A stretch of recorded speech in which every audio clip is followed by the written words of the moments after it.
लाडक्या बहिणींच्या बद्दलचं आपल्या गोरगरीब लाडक्या बहिणींना महिन्याला 1,500 रुपये ते फार मोठी रक्कम आहे असा माझा दावा नाही, परंतु काही का होईना घरातल्या महिलेला तिच्या स्वतःच्या करता काही थोडं बहुत छोटं मोठं काम करायचं म्हटलं तरी तिला हक्काचा निधी देण्याचं काम हे देखील आपण करतोय। कालच मी त्याच्याबद्दलचे पैसे जून महिन्यातले म्हणजे त्याच्यावर फाईलवर सही केली ती गेलेले आहेत, त्याच्यामुळे ते पैसे आज कदाचित त्यांच्या अकाउंटला जातील।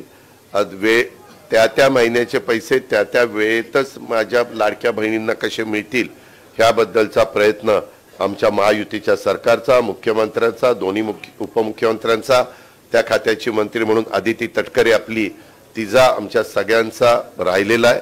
लोक आरोप करतात हे आता काही दिवस चालेल काही दिवस चालेल असं नाही, आपण तोही महत्त्वाचा निर्णय घेतलाय।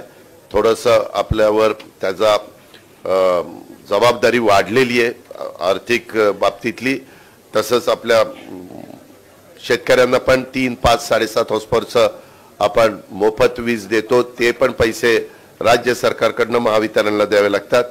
आपल्या राज्यातल्या महिलांना, आपल्या राज्यातल्या शेतकऱ्याला, आपल्या राज्यातल्या वेगवेगळ्या घटकाच्या मुलांना मुलींना शिक्षणाच्या करता अशा अनेक बाबी राज्य सरकार करतंय। त्याच्यामुळे महाराष्ट्र राज्यातील महिलांच्या कल्याणासाठी राबवण्यात येणाऱ्या मुख्यमंत्री माझी लाडकी बहीण योजनेतून जून महिन्याच्या थकीत हप्त्याबाबत आज एक आनंदाची बातमी समोर आलेली आहे।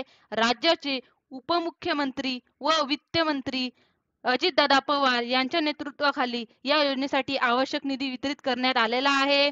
बघा, 1 जुलै 2025 पासून पात्र महिलांच्या लाभार्थ्यांच्या बँक खात्यामध्ये हप्त्याचे वितरण करण्यात येणार आहे अशी घोषणा केलेली आहे। मात्र काही प्रशासकीय कारणामुळे या प्रक्रियेस विलंब झाला असून परंतु आता या सर्व अडचणीचा निराकरण करण्यात आलेले आहे। लाभार्थ्यांना मोठा दिलासा मिळाला आहे।